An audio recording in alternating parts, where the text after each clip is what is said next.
الله آخذنا يا رسول الله يا عظيم الجاه عليك. Assalamualaikum warahmatullahi wabarakatuh.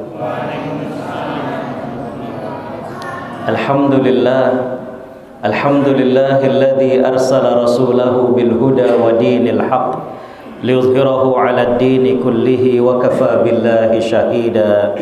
Nashhadu an la ilaha illallah wa nashhadu anna Muhammadan 'abduhu wa rasuluh. Allahumma salli wa sallim wa barik ala nabiyyina Muhammad wa ala alihi wa sahbihi wa man sara ala nahjihi wastanna bi sunnatihi ila yaumiddin. Qala Allah azza wa jalla fi kitabihil karim, a'udzu billahi minasy syaithanir rajim. Muhammadur Rasulullah walladzina ma'ahu asyidda'u 'alal kuffar ruhama'u bainahum. Sadaqallahul azim. Hadirin hadirat para perindu surga Allah Subhanahu wa taala, tentunya tiada kata yang pantas kita lantunkan di malam hari ini, di akhir bulan Safar ini, melainkan ucapan syukur. Alhamdulillah. Betapa sayangnya Allah kepada kita, betapa banyaknya nikmat dan karunia yang Allah limpahkan kepada kita. Malam hari ini kembali Allah percayakan hidup bagi kita, Allah sehatkan kita, Allah limpahkan rizkinya yang begitu luas kepada kita. Sungguh kalau kita bermaksud menghitung nikmatnya, kita tidak akan sanggup untuk menghitungnya. Tapi memang Allah tidak meminta kepada kita untuk menghitung nikmatnya. Yang Allah minta kepada kita adalah mensyukuri nikmatnya. Hanya saja saking begitu derasnya Allah mengucurkan nikmat kepada kita, sampai-sampai terkadang kita tidak sadar bahwa apa yang sudah kita miliki merupakan karunia besar dari Allah. Belum tentu orang lain diberikan karunia yang sama. Di antara begitu banyaknya nikmat yang Allah beri kepada kita, yang paling terbesar adalah Allah masih menitipkan iman dan Islam di hati kita. Saya sering mengatakan, iman memang tidak menjamin kita untuk selalu tertawa atau melimpah harta. Tapi yang pasti, iman menjamin kita untuk selalu merasakan sayangnya Allah kepada kita. Kadang dalam hidup tidak seluruhnya warna-warna indah yang kita lalui. Kadang dalam hidup tidak seluruhnya rasa manis yang kita kecapi. Tapi dengan iman kepada Allah, kita selalu merasakan bahwa apa yang Allah pilihkan kepada kita adalah yang terbaik.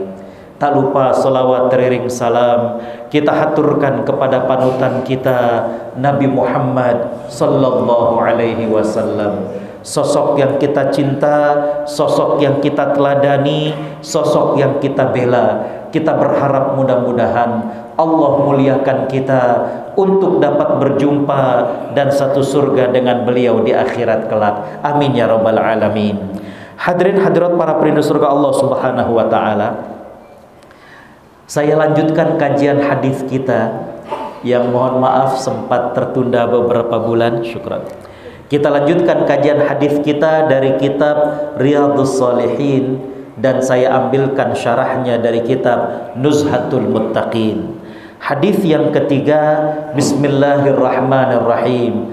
An Aisyah radhiyallahu anha qalat, qala an-nabiy sallallahu alaihi wasallam, la hijrata ba'dal fathi walakin jihadun wa niyyah wa idza fanfartum fanfiru. Muttafaqun alaih. Hadirin hadirat para perindu surga Allah Subhanahu wa taala, hadis yang ketiga oleh Al-Imam An-Nawawi rahimahullah, beliau menghadirkan hadis dari Aisyah radhiyallahu anha. Aisyah putri dari sahabat yang mulia, As-Siddiqah binti Siddiq, seorang wanita yang terpercaya, putri dari laki-laki yang terpercaya, yaitu Abu Bakar As-Siddiq. Beliau menceritakan bahwa Nabi Shallallahu Alaihi Wasallam bersabda, tidak ada lagi hijrah setelah Fathu Makkah.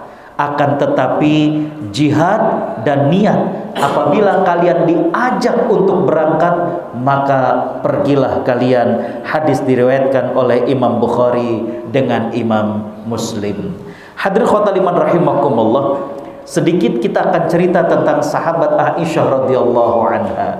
Beliau adalah seorang sahabat yang mulia. Pernikahan Nabi SAW dengan Aisyah radhiyallahu anha adalah pernikahan yang Allah minta langsung.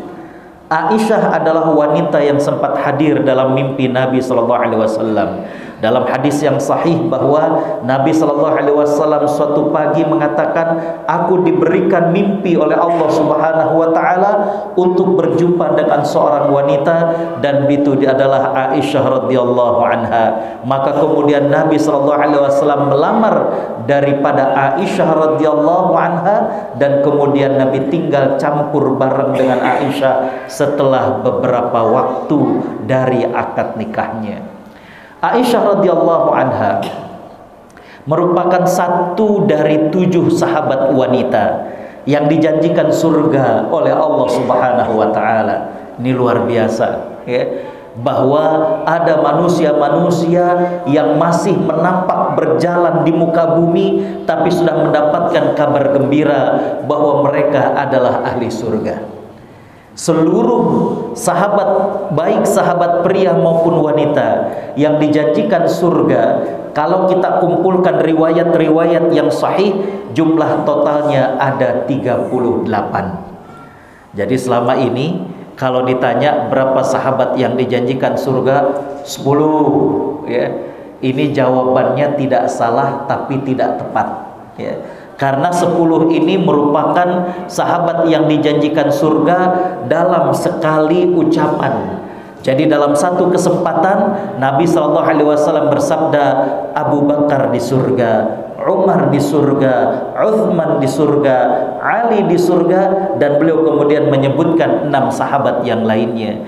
Tapi selain dari sahabat yang 10, Nabi pernah memuji Bilal bin Rabah. Nabi SAW bertanya, apa yang kau lakukan sampai aku mendengar terompah sepatu, sendal? Kalau istilah kita yang paling tepat adalah bakyakmu itu ada di surga. Kata Bilal bin Rabah, aku tidak pernah meninggalkan 2 rakaat setelah aku berwudu.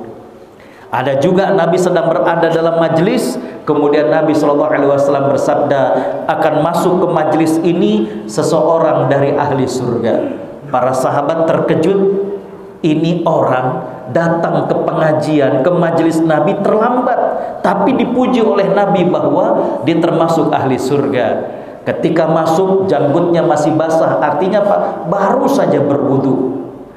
Tapi ketika sahabat ada yang coba nginep 3 hari di rumahnya, dia tidak mendapatkan sesuatu yang istimewa. Ketika bertanya, sahabat ini mengatakan bahwa aku tidak pernah melupakan sebelum tidur, aku memaafkan semua orang yang berbuat ini dan itu kepada diriku. Jadi ini lebih dari 10. Dan kalau kemudian tadi saya katakan kita kumpulkan, totalnya adalah 38. 7 diantaranya adalah sahabat wanita. Di antara sahabat wanita ini ada istri-istri Nabi SAW, dan diantaranya adalah Aisyah radhiyallahu anha.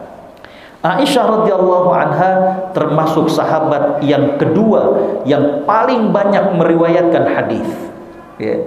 Al-Imam Al-Baiquni dalam kitab beliau Al-Manzumah Al-Baiquniyah, jadi itu kitab hadis, kitab ilmu hadis, tapi dengan bait-bait syair, ya. Manzumah, nazm, artinya adalah syair-syair. Al-Baiquniyah karangan Imam Al-Baiquni. Beliau mengatakan bahwa 7 sahabat yang paling banyak meriwayatkan hadis, yang paling banyak adalah sahabat Abu Hurairah radhiyallahu anhu, dan yang kedua adalah Aisyah radhiyallahu anha.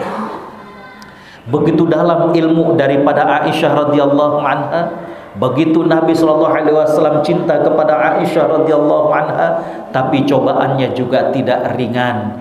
Bagaimana peristiwa hadithul ifki, berita bohong yang disebarkan oleh orang-orang munafik ketika Aisyah ikut berperang dan tertinggal. Lantas kemudian ditemukan oleh sahabat yang menjadi pasukan sapu jagat. Jadi Nabi SAW biasanya menyuruh 1 atau 2 sahabat untuk berada di belakang daripada pasukan. Jadi kalau ada yang tercecer, entah itu barang, entah itu orang, maka kemudian bisa ditemukan. Saat itu yang bertugas adalah sahabat Sofwan bin Mu'attal radhiyallahu anhu. Ketika kemudian sampai ke tempat Nabi dengan para sahabat yang tadi istirahat, nah Sofwan bin Mu'attal melihat ada seorang wanita. Beliau tahu bahwa ini adalah istri Nabi SAW. Beliau mengatakan dalam riwayatnya, aku mendekatkan hewan tungganganku dan aku tidak ngajak bicara sepatah kata pun kepada Aisyah. Subhanallah. Para sahabat itu begitu menjaga dan menghormati daripada istri Nabi SAW. Sampai kata Sofwan bin Mu'attal, aku nggak ngajak ngobrol. Kalau kita kan kayak gitu dianggapnya kaku sekali. Kalau kita kayak gitu dianggapnya sombong, ya. Kita kadang suka ditanyain, ketinggalan neng, nah, kan begitu, ya. Ini gimana ceritanya misalnya begitu. Ini enggak, wala ukallimuha kalimah. Begitulah kata Sofwan bin Mu'attal. Setelah Aisyah naik, beliau hanya menuntun tali kekang untanya. Tapi apa yang terjadi ketika masuk ke kota Madinah? Wah, orang munafik senang bener nih, ada bahan buat ngegosip bagaimana istri Rasulullah SAW. Kalau istilah orang sekarang itu first lady, wanita pertama, ya, istri dari pemimpin saat itu pulang berduaan dengan seseorang yang bukan istri, bukan suami dari beliau. Maka kemudian menyebarlah berita ini, bukan sehari 2 hari, sampai sebulan lebih, hingga Allah Subhanahu wa ta'ala kemudian menurunkan bagaimana kesucian Aisyah dalam surat An-Nur. Okay. Baik, hadirin khotul iman rahimakumullah. Beliau menceritakan bahwa Nabi SAW bersabda, la hijrata ba'dal fathi. Tidak ada hijrah setelah Fatu Makkah. Artinya, kalau dulu kaum muslimin yang berada di Mekah itu hijrah ke Madinah. Karena kenapa? Karena tekanan daripada orang-orang Quraisy. Setelah Fatu Makkah, dari sini dikatakan bahwa Fatu Makkah ini terjadi pada tahun ke-8 Hijrah. Jadi Nabi SAW dengan para sahabat ini luar biasa. Bapak Ibu kalau baca dalam sirah, Nabi begitu cerdiknya sebagai seorang komandan perang, itu membagi pasukan menjadi 4 bagian. Jadi dari timur, dari barat, dari selatan, dari utara dikepung. Luar biasa, ya. Membuat orang-orang kafir Quraisy jadi gak berdaya. Nengok kanan pasukan para sahabat, nengok kiri, depan, belakang, semua adalah para sahabat-sahabat Nabi SAW, ya. Nah, dalam keadaan seperti itu bisa dibayangkan 8 tahun yang lalu Nabi dengan para sahabat itu mereka hijrah. Bagaimana sebelumnya ditindas oleh orang-orang kafir, sekarang datang dengan pasukan yang begitu besarnya. Orang-orang kafir Quraisy nggak bisa ngapa-ngapain. Kalau manusia biasa ini berpotensi untuk sombong, betul? Ya. Bahkan hadirin khotul iman rahimakumullah, yang lebih galak itu sahabat-sahabat dari Madinah. Padahal mereka nggak merasakan bagaimana tekanan dari orang-orang kafir Quraisy, ya. Bagaimana sahabat-sahabat dari Madinah ketika masuk ke kota Mekah, apa kata mereka? Al-yauma yaumul malhamah. Hari ini adalah hari balas dendam. Kedengeran oleh Nabi SAW. Nabi SAW langsung maju dan meralat, dan beliau kemudian mengatakan al-yauma yaumul marhamah. Hari ini adalah hari kasih sayang, ya. Allah kemudian menurunkan firman-Nya surat An-Nasr. Bagaimana? Bismillahirrahmanirrahim. Idza jaa nasrullahi wal fath wa ra'aitan nasa yadkhuluna fi dinillahi afwaja. 2 hal yang Allah minta. Fasabbih bihamdi rabbika wastaghfir. banyak nyebut Allah Subhanahu wa taala. Bapak Ibu Allah Subhanahu wa taala rahmati, cuma sayangnya kisah tentang Fatu Makkah ini cuma sampai di sini doang. Betul? Ya. Sampai kepada Nabi mengumpulkan orang-orang Quraisy dan kemudian Nabi bertanya kepada mereka, "Ma zannukum anni fa'ilun bikum?" Kira-kira apa menurut kalian? Bagaimana dugaan kalian? Apa yang aku akan lakukan kepada kalian? Oh, mereka sambil deg-degan, sambil gemeteran. Kenapa? Ngebayangin bagaimana dulu mereka menyiksa Nabi dengan para sahabat. Begini kalau orang-orang zalim, ya. Orang-orang zalim itu ketika mereka berkuasa, mereka melakukan kezaliman, maka pada saat mereka tidak berkuasa, mereka takut penggantinya itu melakukan seperti mereka. Karena kenapa? Itu yang mereka lakukan. Jadi dia berpikir bahwa orang lain itu sama kayak dia. Makanya takut bener. Dibikin isu, dibikin ini dan itu. Kenapa? Dia ngebayangin dirinya. Ya. Tapi ada yang mengatakan akhun karim, wabnu akhin karim. Oh, kamu ini orang yang baik, putra dari orang yang baik. Maka Nabi SAW kemudian mengatakan, idhabu fa antumut tulaqa. Pergi, kalian semua ini dibebaskan. Biasanya ustadz atau kita baca cuma sampai sini, betul? Tapi kalau Bapak Ibu buka dalam sirah yang lebih lengkap, sirah Ibnu Hisham atau Dr. Akram Ridho, salah seorang dosen di Universitas Islam Madinah, itu ada kelanjutannya. Walaupun Nabi SAW memberikan suaka kebebasan kepada orang-orang kafir Quraisy, tapi Nabi SAW, maaf, tidak mengampuni kepada 10 orang. Tidak mengampuni kepada 10 orang. Ya. Hindun diampuni, ya, karena datang kepada Nabi SAW. Walaupun ketika Hindun datang kepada Nabi SAW, Nabi nggak mau menatap Hindun. Kenapa? Terbayang bagaimana pamannya Hamzah bin Abdul Muttalib, bagaimana kemudian jantungnya dikunyah oleh Hindun karena dibunuh secara tidak fair oleh Wahsy yang merupakan budak daripada Hindun. Tapi ada 10 yang tidak diampuni oleh Nabi SAW. Yang 10 ini soalnya nantang, ya. Jadi hadirin khotal iman rahimakumullah, ini yang saya kemudian pernah ditanyakan, Ustadz, bagaimana kasus di Eropa ada orang yang kemudian nembak yang menghina Nabi SAW. Bukankah Islam itu agama rahmah? Bukankah Islam itu? Iya, memang Islam agama rahmah. Iya, lihat Fatu Makkah, betul. Tapi ketika orang tersebut keterlaluan, diminta untuk meminta maaf tidak juga, maka Nabi pun sempat tidak mengampuni kepada 10 orang. Ada 2 yang melarikan diri dari Mekah, ada juga yang akhirnya kemudian tunduk minta maaf dan kemudian akhirnya dimaafkan. Ada yang memang tidak mau minta maaf, begitu sombongnya, dan eksekusinya di depan Ka'bah. Coba buka dalam sirah, ya. Jadi bukan artinya kemudian Islam itu maha penyayang jadi lemah dan lembek. Kalau udah dikasih kesempatan ternyata kemudian enggak juga, waduh, ya. Kalau dalam hadis Nabi SAW mengatakan al-mu'minu kan nahlah, orang yang beriman itu bagaikan lebah. Kata Nabi SAW, la yakulu illa khairan, yang namanya tawon atau lebah makannya yang bagus-bagus. Coba, dia bukan dari sampah, tapi dari bunga. Bunganya juga dipilih. Wala yakhruju illa khairan, dan gak keluar dari lebah kecuali bagus.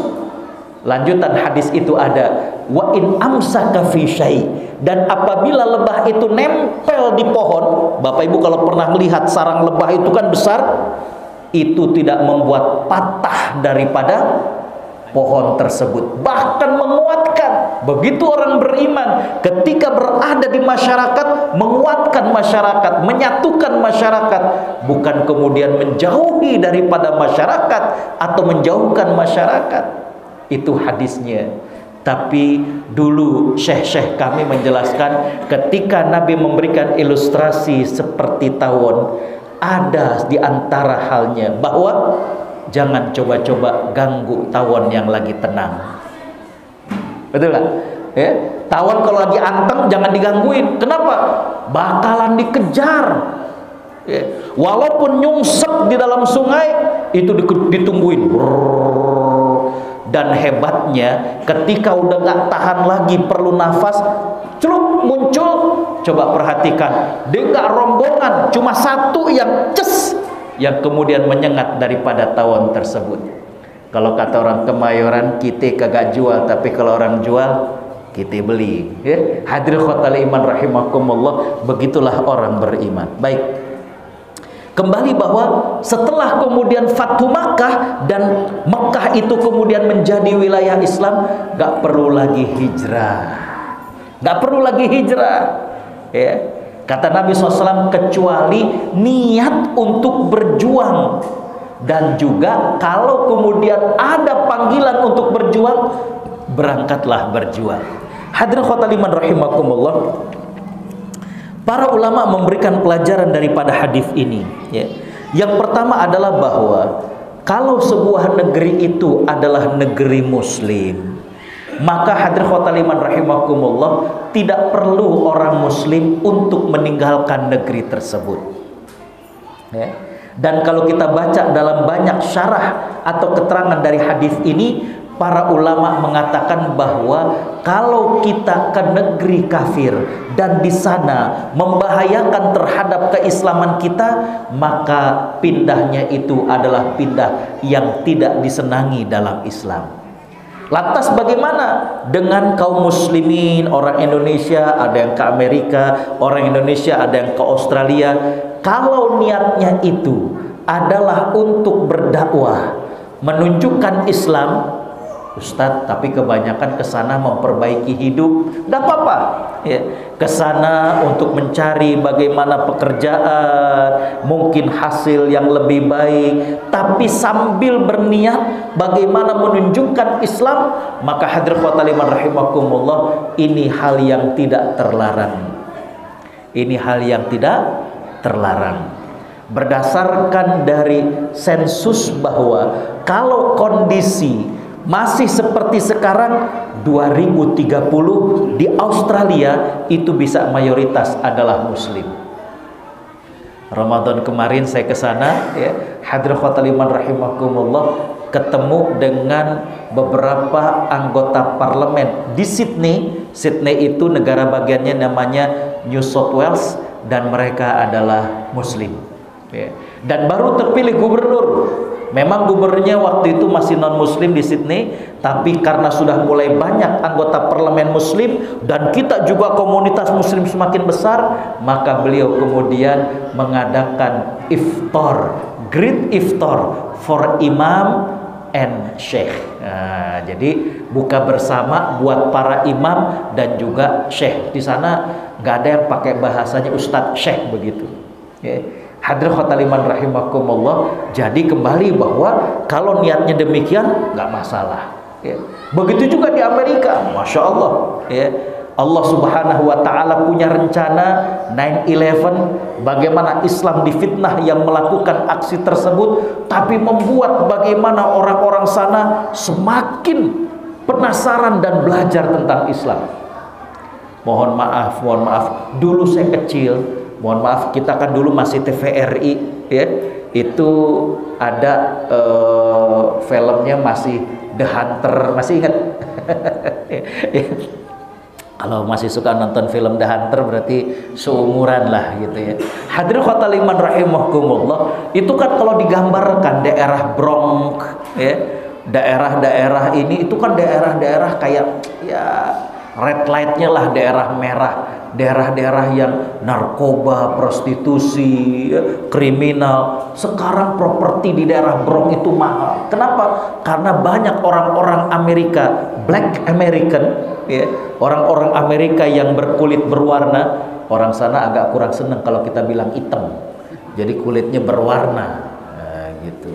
Itu hadirin khotal iman rahimakumullah, banyak yang sekarang masuk Islam, ada Islamic Center. Ketika kemudian Islam sudah mulai rame, maka angka kriminal turun, prostitusi juga enggak, narkoba juga enggak, maka kemudian harga-harga jadi mahal, harga rumah di sana. Subhanallah. Ya.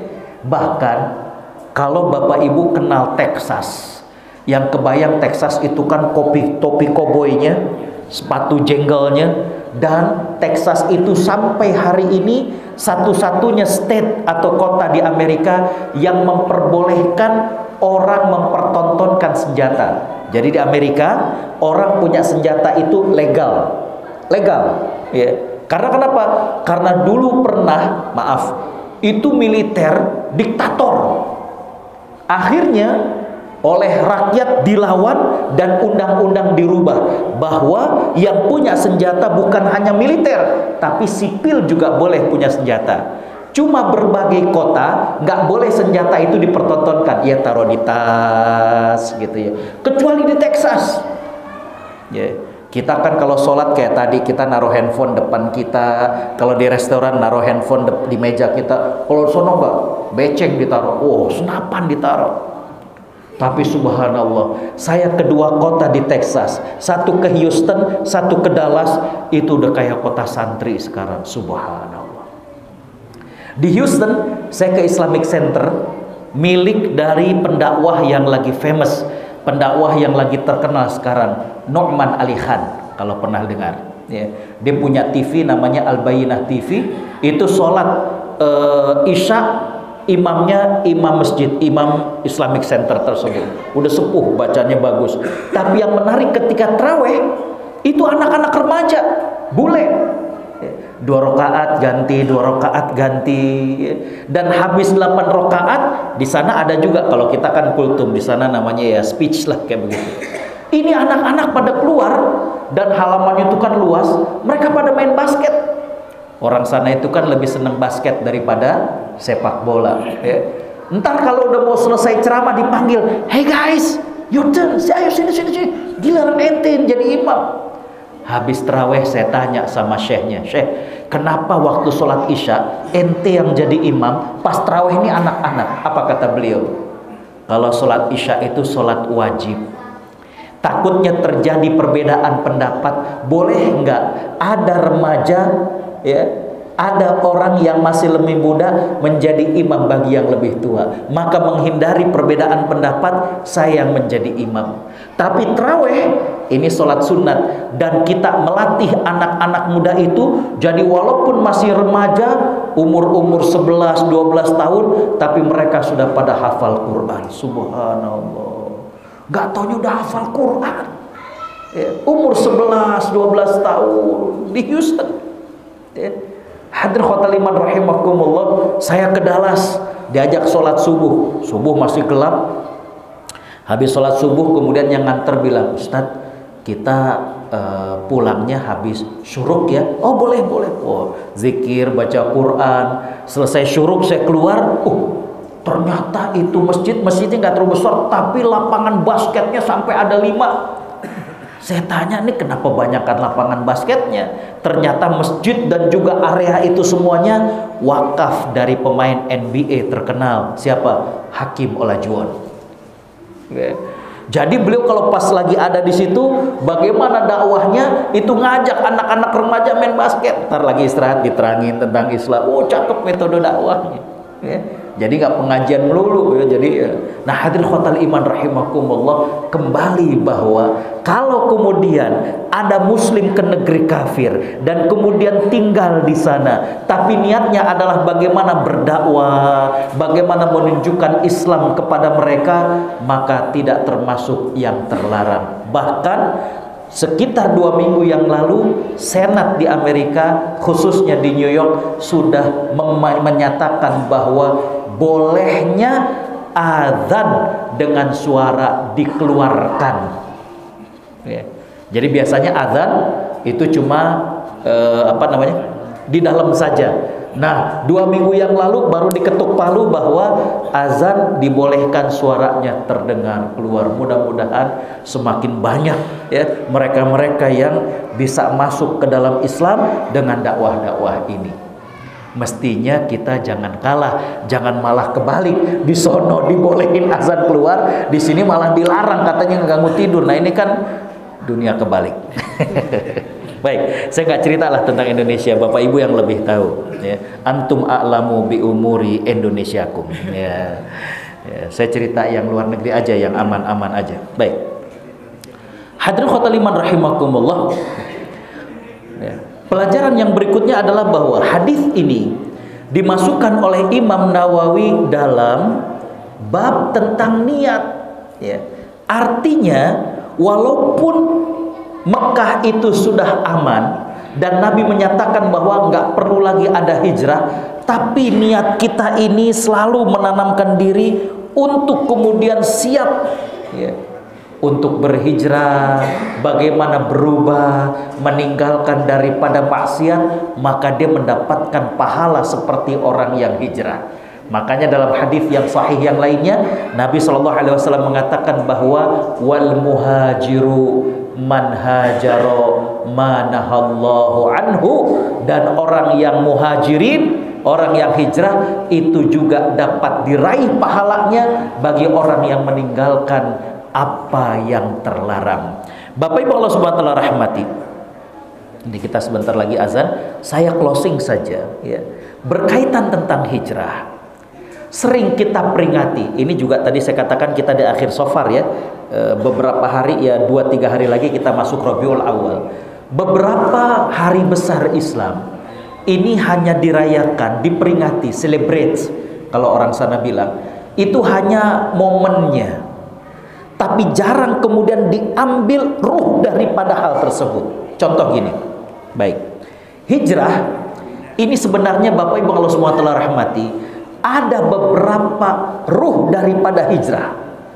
Yang pertama, hijrah itu bukan cuma sekedar para sahabat itu pindah, tapi hijrah itu pelajaran buat kita adalah bagaimana kesadaran berjamaah, kesadaran kolektif untuk berubah ingin lebih baik. Bisa dipahami? Jadi bukan cuma sekedar ngadain ceramah, bukan salah, tapi bagaimana agar kemudian masyarakat dengan kita juga, ayo kita ingin berubah lebih baik, ya. Yang jarang ke masjid, ya. Yang masih maksiat untuk meninggalkan maksiat. Yang kedua, pelajaran dari hijrah adalah bahwa bagaimana kemudian meningkatnya ekonomi umat. Bapak Ibu coba perhatikan, Nabi SAW setahun di Madinah, masuk tahun kedua di bulan Ramadan diwajibkan zakat fitrah. Jadi zakat yang pertama diwajibkan itu zakat fitrah. Baru setelah Ramadan Allah wajibkan zakat harta. Tapi para sahabat tidak memahami bahwa perintah zakat itu cuma sekedar mengeluarkan 2,5%. Tapi para sahabat memahami bahwa zakat itu adalah Allah minta ekonomi umat ini lebih mandiri. Makanya dua hal sebagai bukti. Yang pertama, ketika Nabi dengan para sahabat ke Madinah, sumur satu-satunya sumber air bersih itu milik orang Yahudi. Dan ini berhasil dibeli oleh Utsman bin Affan. Ketika Nabi dengan para sahabat hijrah ke Madinah, pasar yang menguasai orang Yahudi. Tapi kemudian oleh para sahabat dicari bagaimana kemudian pasar dimiliki oleh kaum muslimin. Jadi dengan demikian, maka ini juga pelajaran buat kita bahwa hijrah itu adalah kesadaran kolektif.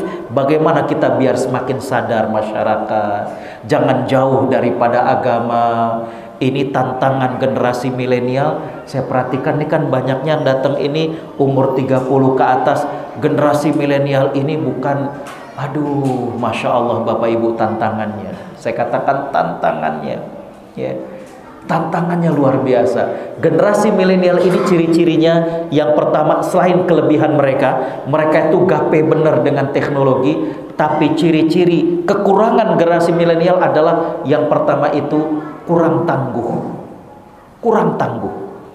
Yang kedua, kekurangan generasi milenial ini, mereka banyak yang nggak mau proses, maunya di ujungnya saja. Misalnya hidup mau berhasil, katakanlah mau banyak uang, tapi mereka nggak mau bagaimana belajar, kerja keras, maunya banyak dapat duitnya saja. Makanya mohon maaf, berapa kali saya ngisi nanya ke para pelajar, jadi cita-cita kalian apa? Bapak Ibu ingat gak waktu kecil kalau ada yang nanya gitu, ada yang bilang guru, betul nggak? Dokter kalau sekarang enggak Pak, ditanyain kepada anak-anak, jadi mau jadi apa? Apa jawaban mereka? YouTuber. Kenapa? Sekolahnya nggak pinter-pinter banget, ya. Yang penting agak aneh-aneh dikit, ya. Duitnya banyak. Coba. Nah, ini jadi tantangan buat kita, ya. Hadirin khotal iman rahimakumullah, kayaknya sudah mau isya, ya. Tinggal 1 atau 3 menit lagi. Baik, jadi kita tadi menyelesaikan hadis ketiga. Saya cerita tentang Aisyah radhiyallahu anha, dan juga hadis ini la hijrata ba'dal fathi walakin niyatun wa jihad. Kalau ada yang mau ditanyakan, saya persilakan. Ada satu penanya sebelum nanti kita tutup, yaitu pada saat sholat isya. Tafadhol.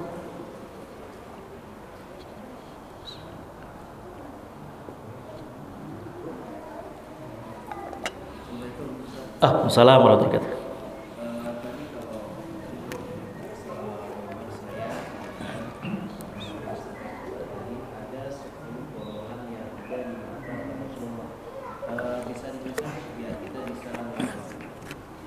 Bismillahirrahmanirrahim. Alhamdulillah, salatu wassalamu ala rasulillah.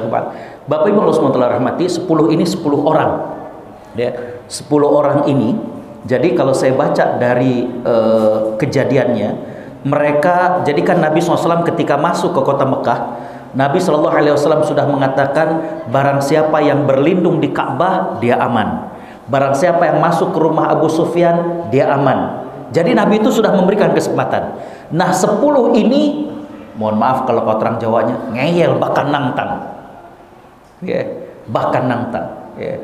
Bahkan hadir khotal iman rahimakumullah, mohon maaf, sampai ada seorang wanita yang berkata-kata kotor kepada Nabi SAW. Jadi artinya ini sudah dikasih kesempatan tapi nggak mau ngambil kesempatan. Jadi ini 10 orang ini memang apa ya, kalau istilah kita udah dikasih suaka, dikasih maaf, dikasih ampunan, tapi mereka justru malah memperolok-olok Nabi SAW, ya. Padahal tadi saya katakan Hindun saja yang segitu maaf ya, oleh Nabi dimaafkan.